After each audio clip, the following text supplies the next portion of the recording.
India നോട്ടമിട്ട കൊടും ഭീകരൻ Interpol red corner notice 2023 പുറപ്പെടുവിച്ച ഭീകരൻ ഖാലിസ്ഥാൻ ഭീകര സംഘടനയുടെ നേതാവായ കരൺസീർ സിംഗ് പിടിയിലായിരിക്കുന്നു എന്നുള്ള ഒരു വാർത്തയാണ് ഇപ്പോൾ പുറത്തു വരുന്നത്.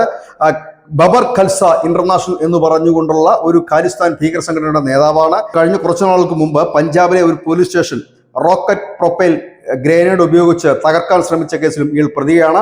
ഈ അടുത്ത കാലത്തായി ഈ ഖാലിസ്ഥാൻ ഭീകരരെ നോട്ടമിട്ടുകൊണ്ട് ഇന്ത്യൻ സേനയും ഒപ്പം തന്നെ ഇന്ത്യൻ സംവിധാനവും എല്ലാം ഉണർന്ന് പ്രവർത്തിക്കുന്നത് മൂലം അനവധി ഖാലിസ്ഥാൻ ഭീകരരാണ് ഇപ്പോൾ പിടിയിലാകുന്നത്.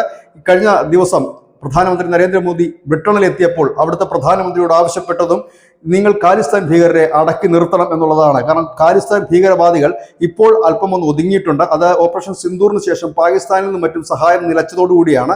പക്ഷെ അവരെയും കൂടി പൂർണ്ണമായി ഇല്ലാതാക്കുക എന്നുള്ളതാണ് ഇന്ത്യയുടെ അടുത്ത ലക്ഷ്യമെന്നാണ് അറിയാൻ കഴിയുന്നത്. അതിന്റെ ഭാഗമായി വ്യാപകമായ രീതിയിൽ ഖാലിസ്ഥാൻ ഭീകരർക്ക് വേണ്ടിയിട്ടുള്ള തെരച്ചിലുകളും അന്വേഷണവും നടക്കുകയാണ്. നമുക്കറിയാം, കാനഡയിലൊക്കെ ഇടയ്ക്കിടയ്ക്ക് അജ്ഞാതന്റെ വെടിയാൽ ഇത്തരത്തിലുള്ള ഭീകരവാദികൾ കൊല്ലപ്പെടാറുണ്ട്. ഇപ്പോഴിതാ പിടികൂടുകയാണ് എന്നുള്ളതാണ് വാർത്ത. ദില്ലിയിൽ നിന്നാണ് ഈ കൊടും ഭീകരൻ അറസ്റ്റിലായത് എന്നൊരു വാർത്ത കൂടി വരുന്നുണ്ട്.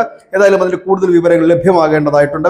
ലഭ്യമാകുന്ന മുറയ്ക്ക് പ്രേക്ഷകരുമായി അത് പങ്കുവെക്കാം. News India Malayalam.